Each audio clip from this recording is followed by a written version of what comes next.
안녕하세요. 컴맹닷컴에서 정보와 리뷰를 전달하는 정보맹입니다. 저와 오늘 함께 만나볼 내용은요, MSI B350M 박격포 모델을 사용해서요, 라이젠 5 2600 CPU 오버클럭을 할 건데요. 오늘 사용될 CPU 쿨러는 딥쿨의 겜맥스 400 시리즈를 사용하게 되었습니다. 해외에서도 지금 유명하게 겜맥스 시리즈 400은 워낙 이제 풍량이나 이런 부분들을 높게 평가를 받아서 온도도 정말 잘 잡아준다고 소문이 나 있는데요. 특히나 가격 대비 성능으로 지금 3만원대 후반 정도의 금액대에서 CPU 쿨러를 이렇게 오버클럭까지 가능한 부분은 정말 메리트 있는 쿨러지 않을까 싶어요. 해당 쿨러를 가지고 오늘 한번 오버클럭 어떻게 하는지 진행해 보도록 하겠습니다.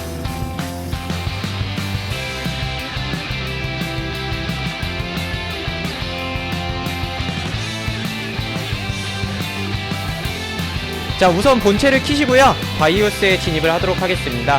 MSI 같은 경우는 다들 지금까지 보셔서 아시겠지만 딜리트 키를 눌러서 바이오스에 진입이 가능합니다. 자, 오버클럭 같은 경우에는요, 왜 필요하냐면은 CPU가 내가 기존에 가지고 있는데 조금 더 성능을 한 번 더 올릴 수 있다 라는 부분이 있을 거고요. 오버클럭 같은 경우에는 하지 않았을 때 기본 베이스 클럭이라는 부분이 있고 터보 부스트 클럭이라는 게 있어요. 베이스 클럭과 터보 부스트 클럭에 이제 왔다 갔다 거리면서 분명히 차이가 생기기 마련이거든요. 근데 그 부분을 항상 높은 상태의 CPU 클럭을 유지하면서 클럭이 흔들리는 부분을 잡을 수가 있고요.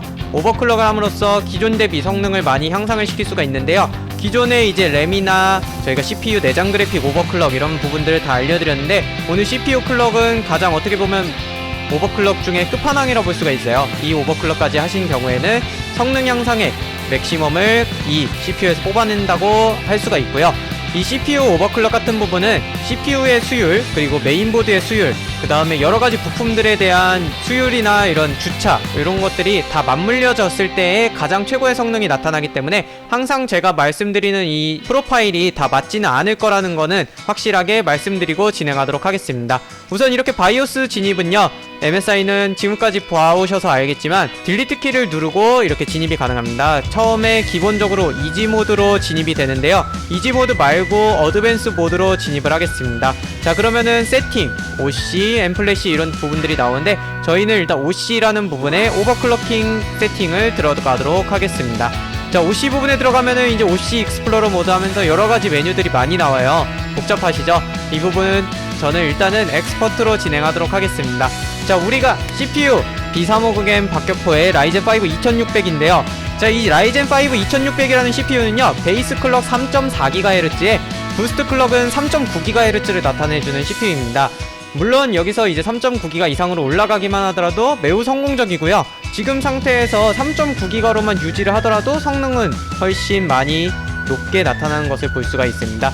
자, CPU 레시오 이 부분이 이제 클럭을 얘기하는 건데요, 3.9이기 때문에 4.0은 줘야 저희가 좀 오버클럭 의미가 있지 않나 이렇게 생각이 듭니다. 그래서 이렇게 진행을 할 거고요. 코어 퍼포먼스 부스트라는 부분은 이제 코어가 아까 말씀드렸다시피 베이스 코어와 부스트 코어가 있잖아요. 그 클럭을 왔다 갔다 거리는 거를 오토로 원래 두는 편인데 이 부분은 우리가 계속 4.0에 고정을 해야 되기 때문에 디세이블로 진행하도록 하겠습니다. 다운코어 컨트롤은 건드리지 않으셔도 되고요. 램은 이제 기본적으로 저희가 오버클럭 하는 부분인데 여기서 얘기하는 2667 이상은 기본적으로 나와줘야 라이젠에서 제 성능을 발휘한다, 이런 얘기들이 많아요. 그래서 저희가 2933으로 놓고 진행을 할 거고요. 메모리 트라이 저번에 제가 메모리 오버클럭에서 설명드렸죠. 오늘도 똑같이 진행하겠습니다. 2933에 16, 18, 18, 36으로 놓고 진행하도록 하겠습니다. 자, D램 컨피규레이션 이 부분 건드리지 않으셔도 되고요. 위에서 이미 사전에 설정됐고 D램 볼테이지까지 설정이 되기 때문에 따로 건드리지 않겠습니다. 자, 밑에 보시면 이제 가장 중요한 부분이 이 부분이에요. CPU 코어 볼테이지라고 되어 있는데 이 부분은 너무 과도하게 높을 경우에는 발열을 유도를 하고요, 너무 또 낮은 경우에는 높은 클럭에서 동작을 하지 않기 때문에 노가다인 부분이라고 볼 수가 있어요. 기본적으로 1.45 이상 넘어가려고 하면요, 에러가 뜹니다. 자, 보시면은 1.45 이상으로 하려면 빨간색으로 이렇게 글씨가 나타나게 되는데요, 이렇게 되면 위험하다는 뜻이죠. 그래서 제가 볼 때는 1.45는 절대 넘어가시면 안 될 거라고 생각을 하고요, 1.45 안에서 설정을 해주시면 됩니다. 기본적으로 저는 1.4 정도에서 이제 플러스나 마이너스로 왔다 갔다 거리면서 설정을 하는 편이고요.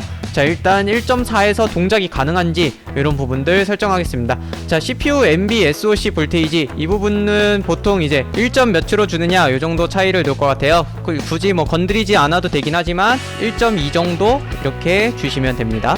그 다음에 디지트 올 파워라고 되어 있는 부분이 있는데요. 이 디지트 올 파워 부분을 들어가시게 되면 CPU 로드라인 캘리브레이션 컨트롤 뭐 이런 부분들이 있고, 뭐 NB 로드라인 캘리브레이션, 뭐 오버 볼테이지 뭐 이런 여러가지 메뉴들이 있어요. 이런 부분들 설정을 해주시면 되는데요. 이 부분에서는 보통은 이제 모드 2에서 4 정도로 놓는 편이거든요. 이제 여기서 저는 모드 3으로 진행을 하도록 하겠습니다. 자, CPU 로드라인 캘리브레이션 이 부분은 3으로 설정을 해주시면 보통 왔다갔다 거리는 것을 볼 수가 있고요. 그 다음에 밑에 부분은 특별히 보실 건 없다고 생각이 들고요. 가장 중요한 부분은 CPU 피처라는 부분이 있습니다. 이 부분에 들어가시면 꺼주셔야 될 게 여러 개 있어요. 글로벌 C 스테이트 컨트롤 이런 부분이나 스프레드 스펙트럼, 그 다음에 AMD 쿨 앤 콰이어트 이런 부분들은 꺼주시고 진행해 주시는 게 좋습니다.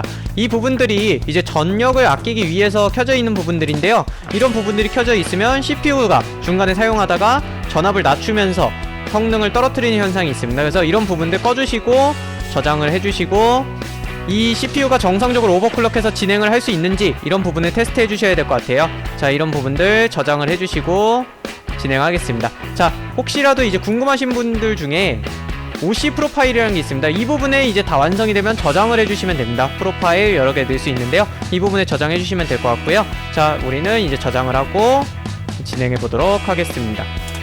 자, 이렇게 PC가 이제 부팅이 되었습니다. PC 부팅 되었으면은 저희가 이제 아까 말씀드렸다시피 오버클럭이 제대로 됐는지 테스트를 한번 해봐야겠죠. 자, 이렇게 이제 키시게 되면은 CPU-Z 통해서 한번 클럭을 보도록 하겠습니다. 자, CPU-Z라는 프로그램에 들어가게 되면요, 저희가 이제 모든 성능을 한번 볼 수가 있는데요. 자, 라이젠 5 2600에 4기가로 지금 클럭이 설정이 되어 있고요.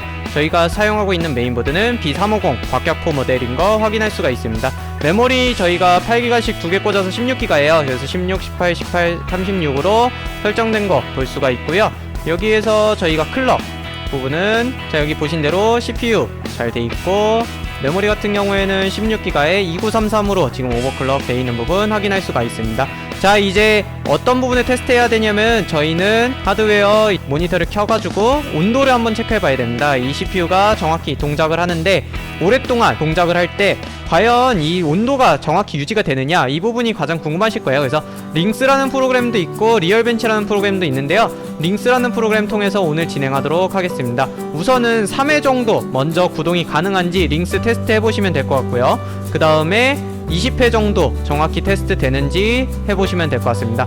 자, 메모리가 크면 클수록 테스트 시간이 오래 걸리기 때문에 메모리 작은 걸로 해주시면 아무래도 테스트하는데 시간은 좀 더 적을 수 있다는 점 확인을 해주시면 될 것 같고요. 자, 그러면 링스 테스트는 메모리 한 80% 정도로 주고 진행을 하도록 하겠습니다.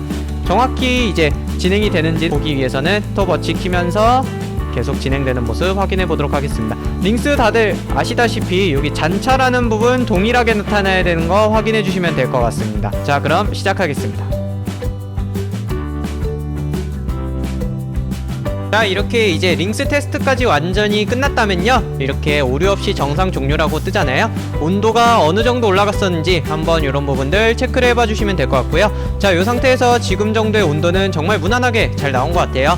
그래서 뭐 전압을 더 낮추시거나 아니면은 클럭을 좀 더 높여보시거나 해당 부분으로 진행할 수가 있습니다. 자, 우선은 3회 정도 테스트 통과했기 때문에 20회 정도로 테스트를 다시 실행을 하시거나, 다시 아까 말씀드린 대로 클럭을 조금 더 올려보거나 전압을 조금 더 낮추면서 발열을 좀 더 줄일 수 있는 부분 한번 테스트 해보면 될 것 같습니다. 자, 그러면 이제 마지막으로요, 벤치마킹 결과가 어떤지 한번 지켜보겠습니다. 자, 요 벤치마킹 한번 결과 보시고요. 혹시라도 궁금하신 부분이나 앞으로 또 제안하고 싶으신 분 있으시면요, 아래 리플로 남겨주시면은 저희가 영상 준비해 보도록 하겠습니다. 저희가 잘못된 부분이 있으면 또 지적해 주시면 감사하겠습니다. 자, 지금까지 컴맹닷컴의 정보맹이었습니다. 감사합니다. 안녕.